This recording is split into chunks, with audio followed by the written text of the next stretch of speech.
You're listening to You Were Always Enough, a limited podcast series based on the book by Kelvin Pendleton, brought to you by Borelli Geel Publishing.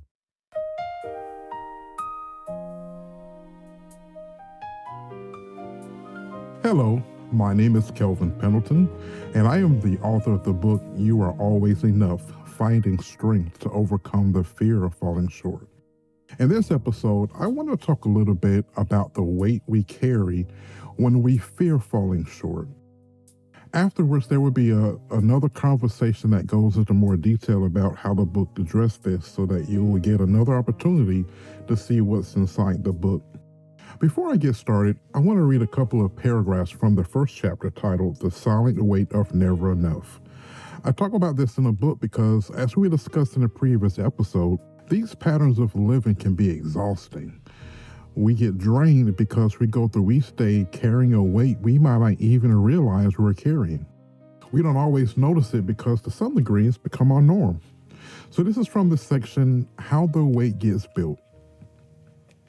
The never-ending feeling does not arrive fully formed in adulthood.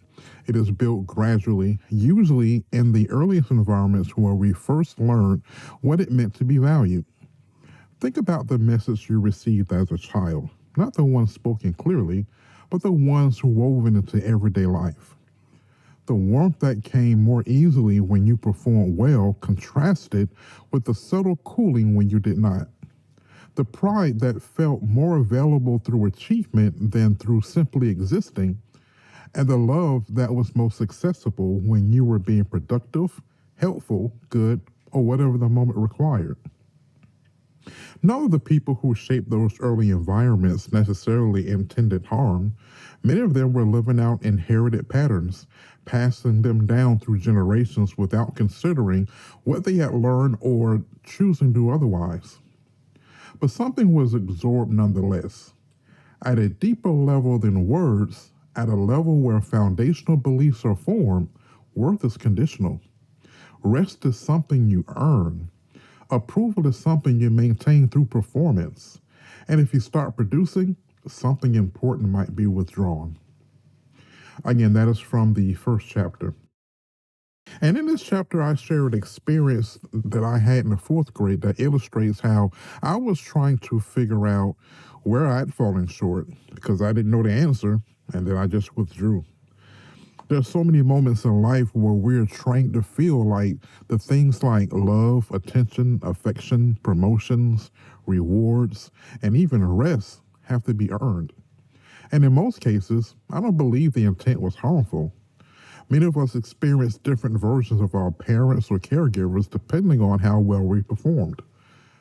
We may have received one version of them when our rooms were clean and we brought home an A on the report card, and another version when our rooms were messy and we brought home a C.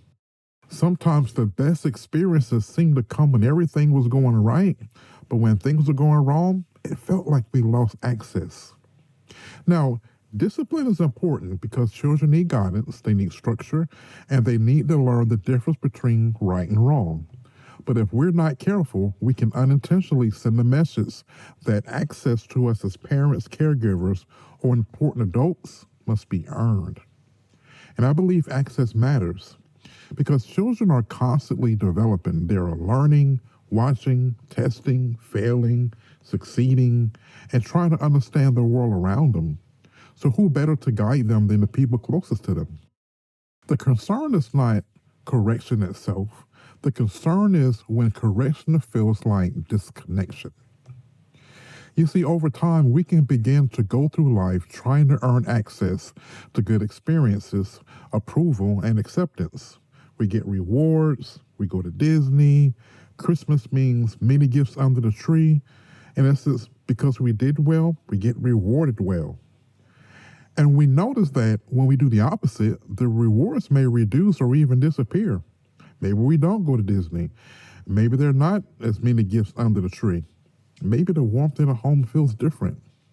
Now think about that for a second. Think about a story that many of us was told as children about Christmas and Santa Claus. Remember, he checks his list to find out who's naughty or nice. Nice kids get exactly what they asked for, and naughty kids get a lump of coal. Now, that might seem harmless on the surface, but it still reinforces a pattern. If you fall short, something you want may be withheld. For a child, that message can become heavy. It can teach us that if we miss the mark, we may miss out on something important. So we work harder, we adjust, we do what we can, we change our approach because we don't want to fall short. And this is where it gets exhausting.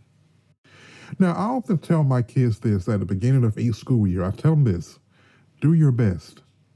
That's all I expect because you cannot do anything better than your best. If you get a B and you did your best, I am still proud of you. You see, I want them to understand that no matter what the outcome is, if they put in the effort, I'm proud of that effort. But what if I set the expectation at an A and nothing less, and all they were capable of doing at that moment was bring home a C? They might try to do everything they can to push themselves beyond their capacity to get that A because that is the bar that has been raised for them.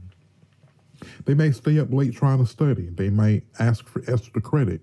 They may constantly check their work for errors. Now, some of those actions can be beneficial. Studying, asking for help, checking your work, those are not bad things. But imagine how they would feel if they did all of that and at best improved to a B. Normally, that would be a reason to celebrate because the grade improved. But if the bar was set at an A, it may not be a celebration. There may only be more pressure to work harder and do more. And that's when exhaustion kicks in. Now they're locked into a pattern of performing beyond their current capacity. They're trying to meet a goal that they may not be prepared to meet yet. And that pattern can become a never-ending effort to finish a race where the finish line keeps moving. In reality, a C is typically considered average or satisfactory. In many cases, it means the student is meeting the mark. Now, of course, an A or B may be stronger academically, and we do want to encourage growth, but a C is not the same as failure. Now, I'm not saying every child needs to settle for a C. I'm saying that if a child has truly given their best, their effort still needs to be recognized. This is how we begin to change the pattern. Because if we carry this long term, and many of us do, it follows us. We carry it throughout elementary school, middle school, high school, college, work, ministry, parenting, marriage, leadership, and every other part of life.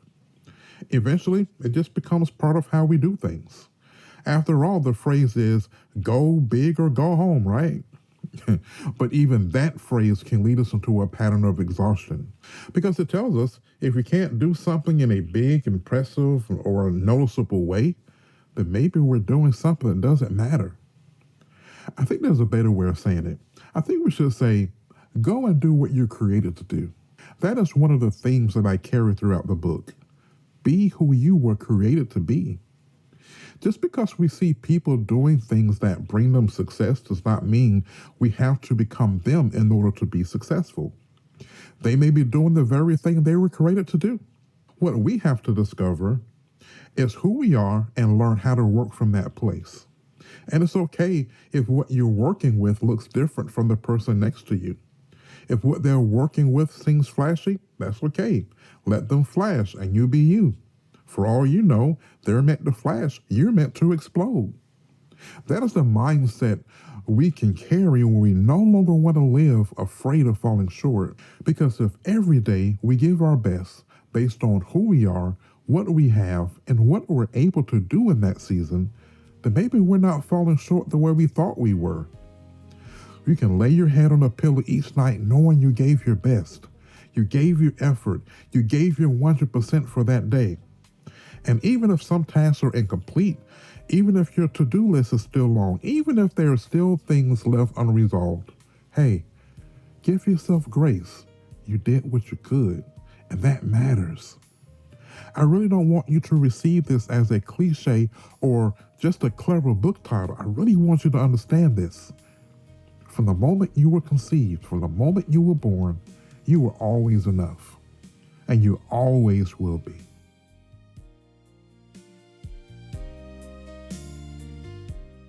Welcome back. This is episode 1, The Quiet Fear of Falling Short. If you joined us for the intro episode, you already have a sense of where we're going. If this is your first stop, that's fine too. You're welcome here just as you are. And we here at Borelli Geel Publishing would like to thank you for taking the time to hear about Kelvin Pendleton's book, You Are Always Enough. And Mark, I want to start today with something you said in the intro that I haven't been able to stop thinking about.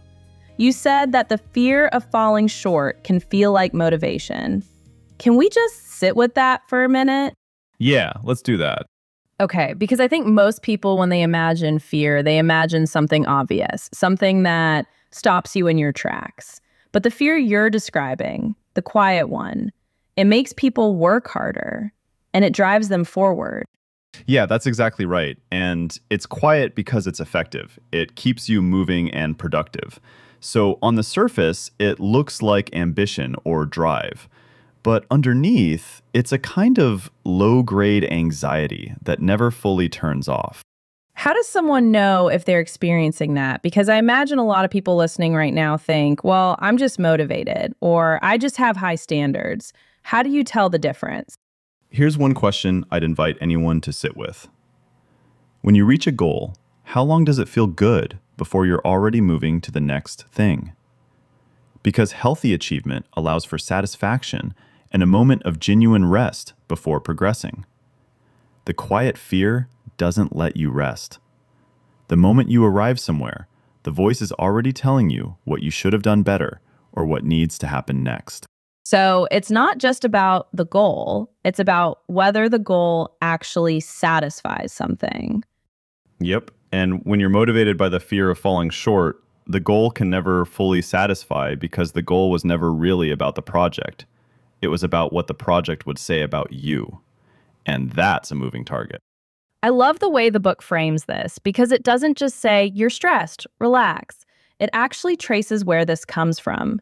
Can you walk us through that a little? Sure. And this is one of the things that I think makes this journey different from just reading a motivational book. Because the book asks you to look back, not to stay in the past, but to understand it. Because most of us didn't wake up one day and decide to live in fear of falling short. We learned it somewhere. Yeah, we inherited it. We inherited it indeed. And the book uses the language of emotional inheritance, which I think is a really honest way to describe it. Your environment during upbringing significantly influenced you. What received praise or criticism, how mistakes were viewed as learning moments or character flaws, and whether love was consistent and unconditional or something to be earned through effort. And for some people, it wasn't even that dramatic. It wasn't abuse or obvious criticism. It was something more subtle. I can relate to that. So much subtler, like a comment here, a comparison there, or someone noticing when you fell short more than when you measured up. Or being in environments where achievement was the primary language of love and value. And over time, your nervous system learned performing equals safe and falling short equals danger. And that was a response that made sense at the time. Yeah, it was adaptive. It was a reasonable response to the environment. The problem is that we carry those same adaptations into adulthood, careers, relationships, and our spiritual life. And they stop being helpful and start being limiting. Let's talk about the strong one persona, because I think this is something a lot of people will recognize in themselves. Kelvin talks about this in his experience, where people saw him as strong and started calling him Superman. And it was something that raised a standard for him that he could not reach. He was tired, but people felt he could do it, even from a place of exhaustion. I know what that is like because I have moments when I just want to rest. But people will see me as strong and feel that I can keep going to meet their needs, when what I need is to sit for a moment. That was an interesting part of the book. I remember reading about that. I love how he shares himself through the information he shares with us. You see, the strong one, like you and Kelvin, is the person everyone leans on, the person who keeps everything intact. They show up, manage responsibilities, avoid complaints, require little, and stay composed. From the outside, this appears as strength, and some of it truly is. But there's a cost. Right, there's always a cost. Because being the strong one often means you don't get to be the one who needs help. You don't get to be uncertain, tired, or human in front of people. And over time, that role becomes its own kind of prison.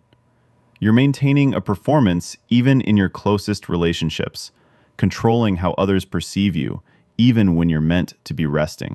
And emotionally, that's exhausting. Here we go talking about exhaustion again. We can reach that point from different angles if we're not careful. And it creates this particular kind of loneliness where you're surrounded by people who care about you, but they only know the version of you that's holding it together. And the part of you that's struggling doesn't get to show up. That's so real. I think a lot of people listening to this know exactly what that feels like. Just hearing you say that made me pause and take a deep breath. And the book doesn't shame you for it. It doesn't say you should have been more vulnerable sooner. It says you got into this role for a reason. Let's now explore the reason behind it. Appreciate the strength that brought you this far, but also consider what you're sacrificing by not letting go. So, what does the beginning of change look like?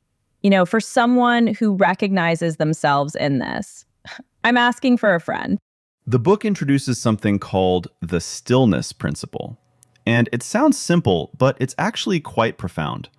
The idea is that before you can hear anything clearly, including your own honest inner state, you have to get quiet enough to listen. Because when you're always moving, always producing, and always performing, the noise drowns out the signal. And I think that's countercultural because we live in a world that glorifies busy. Growing up, I'd always hear people say, if you don't work, you don't eat. So to most who grew up hearing that, being busy is practically a badge of honor. It really is, and the stillness principle pushes back on that. Not to say that work is wrong or ambition is bad. By the way, that term you mentioned came from a verse in the Bible that was taken out of context. It wasn't meant to push us into a never-ending pattern of constant work or performance. But that's a conversation for another day and another book by Kelvin called The Missing Context. Shameless plug there, eh? Yes, it was. Okay, I digress.